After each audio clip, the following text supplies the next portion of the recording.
So I think that everybody deserves the best in life. No one has to stay hungry. No one has to be treated bad. No one has to go through the things that most of us has gone through.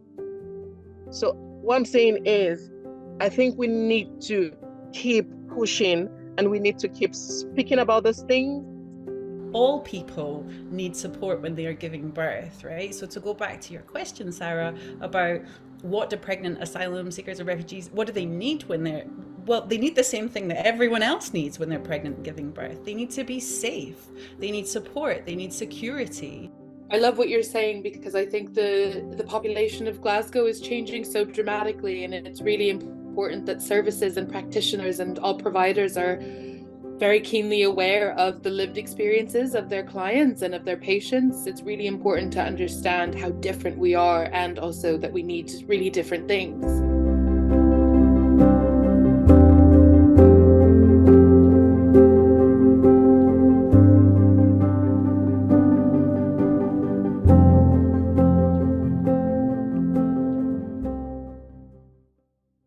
Hi everyone, and thank you for joining our session. Today's session is as part of our series of chats for International Women's Day.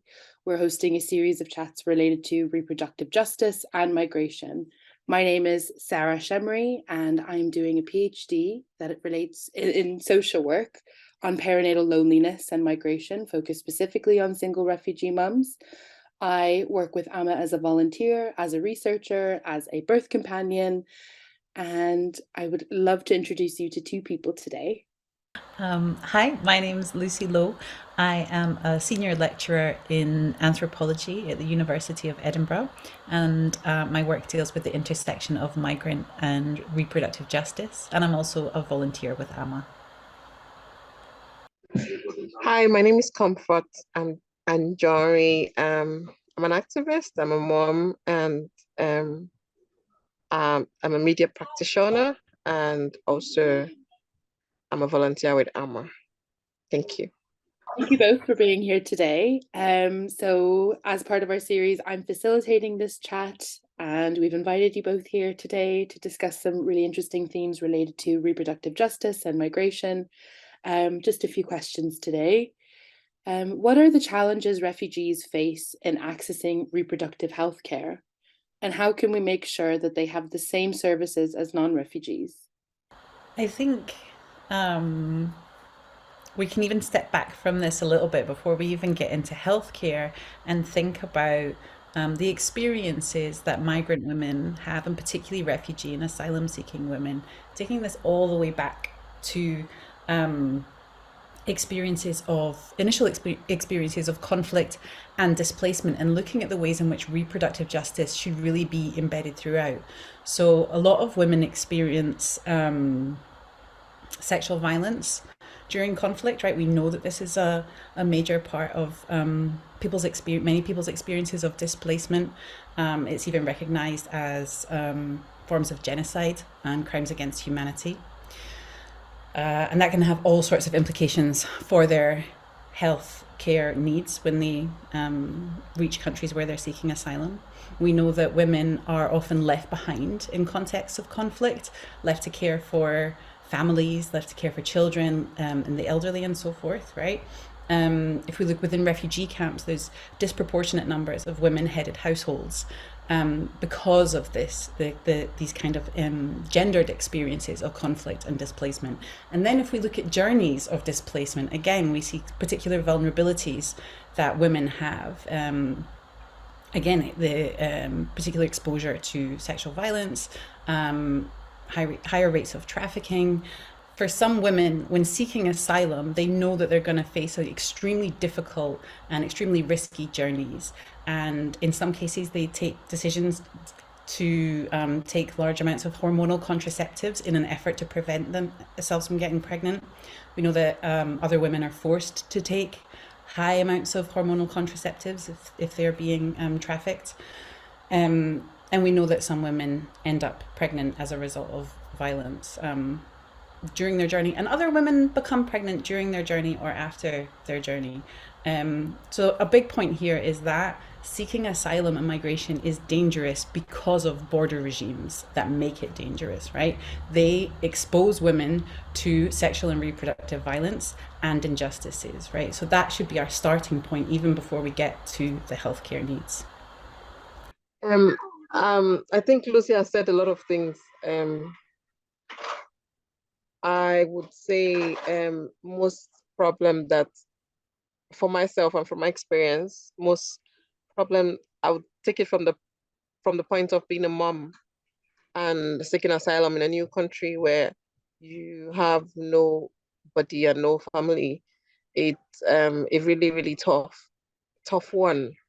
Because you're coming from a place where you've been so traumatized, you've had it really bad, and then you find yourself in a setting where the system is like you're going it's like you're running away from like some men that wants to kill you, and then you're going into safety, and then you're thinking, oh, I'm in a safe place, and then when you get there you see that they're also beating some women in front of you, so you're kind of like in between, and you're like, okay, did I make the right decision or the wrong decision? Where do I go? And then you're stuck in between, and then it affects your whole body, your whole system, your mental health, and then you're going crazy. So it's just that kind of scenario. That's how I'm just saying it from my own personal experience as an asylum seeker and my journey so far. But yeah, I think we're trying in a way. So people like us that have had like lived experience of things like that, we're trying in a way to help other people come in, just so that they have like a more conducive or a more relaxed or a more welcoming environment in the UK, if I'll say the UK, but I know it's a general thing, but yeah, because we're here right now and that's where we are. So yeah, just to add to what Lucy said. Thanks. Yeah, thank you so much for that. And I guess building off that, and this could be from personal experiences, or just in your line of work, or throughout your experience kind of in maternal health. What would you say are some of the most important healthcare needs for pregnant refugees? Healthcare need, I would say that well, there are there's so many healthcare needs that a pregnant, should I say pregnant refugee or asylum seeker would need. Um, I love real things, and I like to say, like, that's why most times when I talk, I always want to talk from like my own experience, just so that it makes a lot of sense. And I kind of like to give examples. So for me, when I came, there were so many things going in my head because I was coming from a very, very bad place. And I didn't know what to do. I didn't know what to expect. I didn't even know how the journey was going to be. I didn't know if I was going to be saved or not. But at that time, I wasn't myself. Like I was crazy. Like I was like my mental health was like upside down. So there were so many things in my head that was really, and I didn't notice it at all. I just felt like I was good, but I wasn't. So I feel like most women, first of all, they need a safe place, and they need trust. They need the government to make them feel at home. Like just like the story I gave you, it's like you're running away from somewhere and you feel like that place you're going, you're safe and that everything is going to be fine. And then you get there and then you're seeing like so many even worse things. So at times, most see the fear, see the problem most actually comes, people always see like when you say home office, everyone is scared, everyone is afraid. But everyone just hears home office, they're kind of like, oh, they're gonna do this, they're gonna do that. So I think like I feel like there should be like a safe environment, an accommodating environment for refugee women, just to make them have that um, peace of mind to say, you're welcomed, you're here, you're safe now, nothing is going to be wrong with you. Home office is not going to hurt you. Home office is here to help you. It's just like running away from the police. Back home, we always run away from the police because if we feel the police will kill us, sorry, but but at times the police is actually there to help you. So it's something like that. And then also, and that's why I like what Amma is really doing. Amma really helped me in the sense that when I was going to have my child, I was so worried of how it was just going to be me alone in the hospital and how I was going to be able to cater for all what my son needs, like the nappies, the clothes, the food. I was just thinking about so many things. I was really worried about having somebody around because it was just me. But Amma was there for me, and I really appreciate that. And that's why I'll always be there for other moms and also for Amma. And so that things like that, I feel like if there are a lot of people like Amma and a lot of people or a lot of charities that's doing the same thing, it makes life easy. I think this is a fantastic example of what reproductive justice is about, right? Reproductive justice is about the right to have children, to not have children, and if you Yeah, choose to have children, to raise them and have them in a safe and healthy environment. And exactly what you're saying, Comfort, the the asylum system in the UK, the hostile environment, the Home Office, they are completely the opposite of that, right? If we're thinking about the right to raise children in a safe and healthy environment, the asylum system prevents that. And so, absolutely, organizations like Amma, who are doing this work to provide support for people who are, they're not with their families. We often hear women, they just want their mum or their sister when they're giving birth, but they don't have them, and they're sometimes they don't know where they are, or maybe they've passed. Maybe they're in another country and they need that support.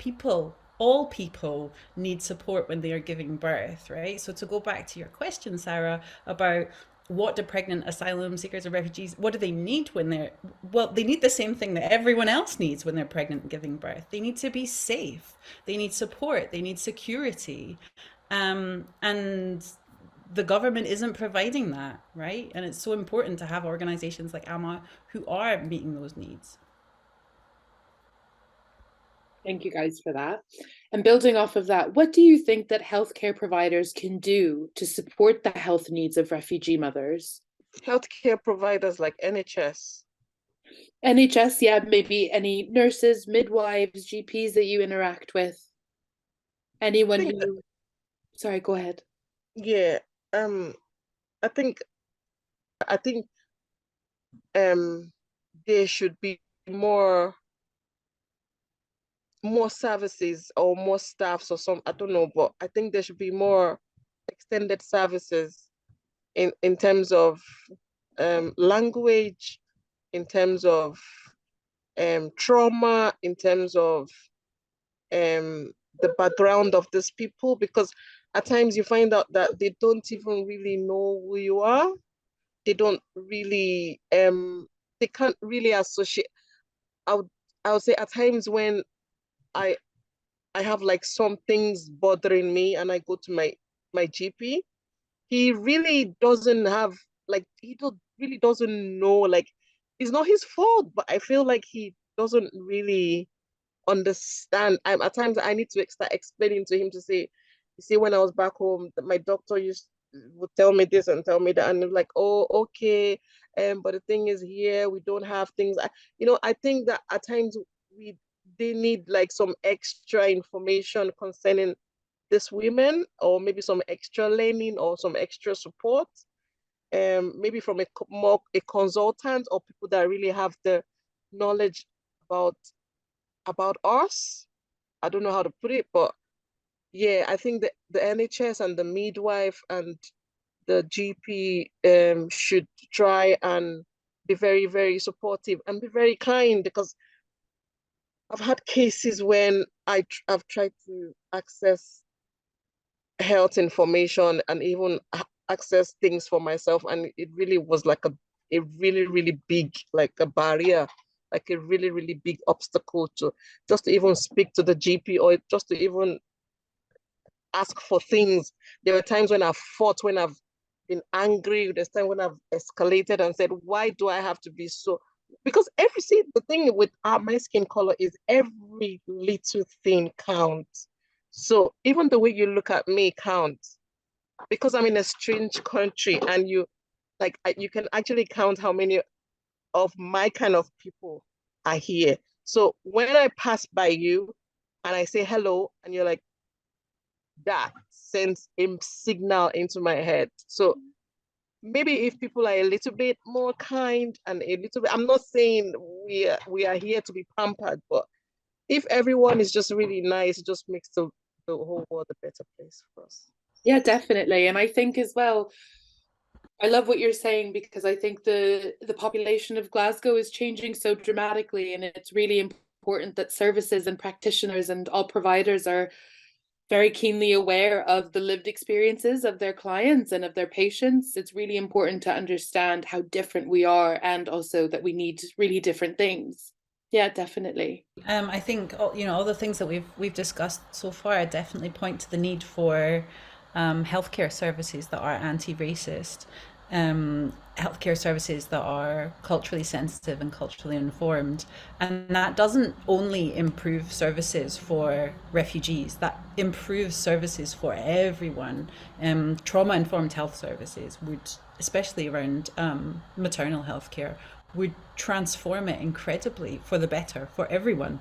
And I think I want to pick up on something Comfort said about the resources in the NHS, and this feels particularly important when we're talking about now on International Women's Day, right? A day that is rooted in women as workers, women fighting more than 100 years ago for their rights as workers, for better working conditions, for suffrage, right? And if we think about the NHS, if we think about the state that it's in at the moment, if we think about how underfunded and overstretched midwives are, if we look at the strikes that are taking place across the UK, right, we can see that this is not a health service that is being adequately resourced to provide adequate services for people, for anybody, right? And definitely not when we have the challenges that Comfort was picking up there, whether it's around language and ensuring properly informed consent, whether it's around health education, whether about it's understanding diverse populations' health needs. They can't do that unless they are properly supported as workers, whether that's doctors, midwives, nurses, GPs, right? So that's a really important part of reproductive justice as well. Most definitely. And I guess building off of that, can you speak to any of the ethical or legal implications that arise when we deny pregnant refugees access to safe maternal health care?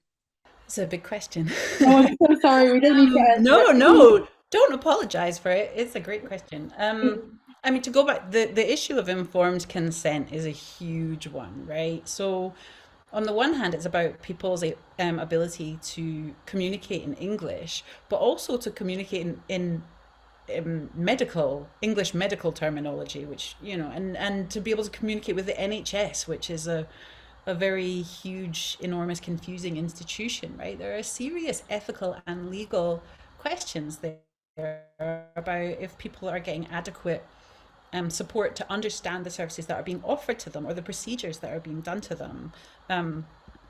That's absolutely crucial to bear in mind. And to think about as well about what informed consent really means. If you are, like Comfort was saying, if you're in the asylum system and you are afraid of the Home Office, or you're maybe being threatened with a possibility that you or your children are going to be taken away from you, or you're going to be separated from them, how can you have the sort of autonomy over your body, over your decisions, if those fears, those enormous fears are hanging over you? So we also have to bear in mind how that the implications that has for truly informed consent and decision making, I think. Most definitely. What did you have in mind when you wrote that question? What were you thinking of? What was I thinking about?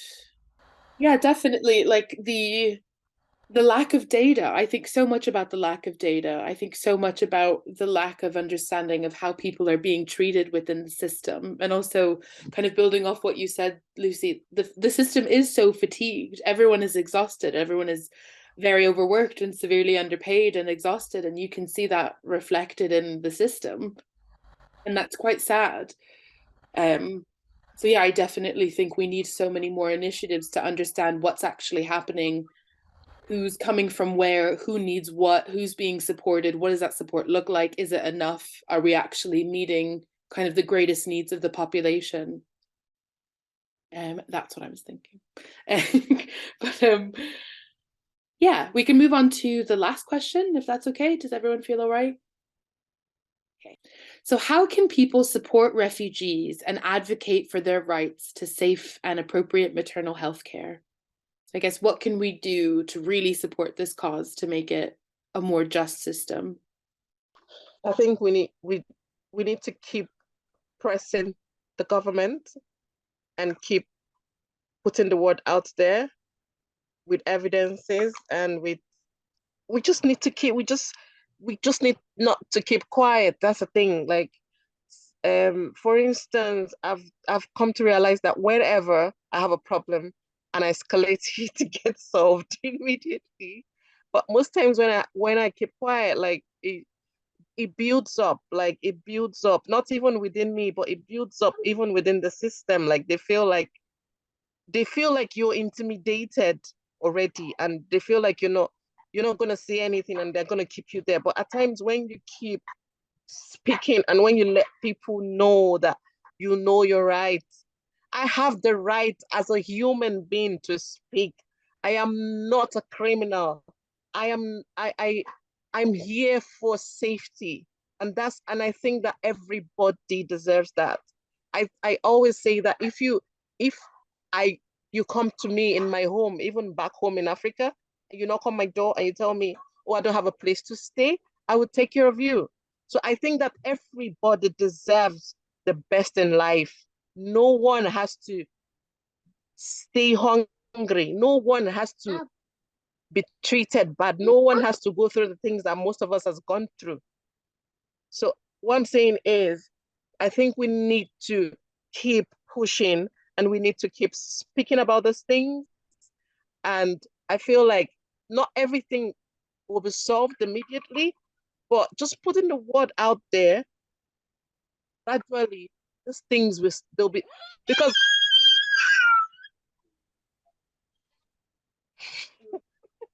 because when I speak to people that have been even in the asylum system from the past, they used to tell me it was even worse than where we are right now. So I feel like some people have stood their grounds and some people have spoke for people like us to be here right now. So that's why at times even we have the that's why we even have the privilege to even have a roof over our head to stay and be able to even take care of our kids. I don't know if you understand me. Before I had that, it used to be they used to just put people in the hostel, and they don't even like give them like money for food. They just give them vouchers, and then they have to do the electric. I've heard so many things from people that have, from refugees that have been here for years. So I feel like if those people that fought that fight for us didn't fight, I wouldn't even have a roof over my head right now. So that's why I've decided as well not to keep quiet, and also to push to also do the same, just so that I can save the the the future for people like my kind, and even for my son and for other generations to come. So I feel like we need this platform and other platform, and we need each other in the sense that Amma, other groups that are doing good things, we can all come together and do a lot of things, and make the world a better place. Sorry, my brain is not working so well this night. I think I'm tired. So I just been blabbing, but I think maybe No. you understand what I'm trying to say. Plus Simon is driving me crazy. Simon is iconic. I think being able to articulate all that with a small child climbing all over you is impressive. And I think you remind me, my father-in-law came to Scotland as a refugee in the 1970s, and he talks all the time about the importance of community organizations that supported him, the public, about solidarity movements, about people involved in political parties who expressed solidarity with refugees, and decades ago. And I absolutely agree with Comfort that is still the case now. We've talked about the biggest challenges for whether they're pregnant refugees or mums, people with children, whoever they are, is around the Home Office. And even this week we are seeing news coming through about tighter and tighter regulations, making it harder and harder just for people to just that very starting point of their right to claim asylum, which, as Comfort said, is universal. Everybody has a right to claim asylum, but that's increasingly being criminalized in the UK.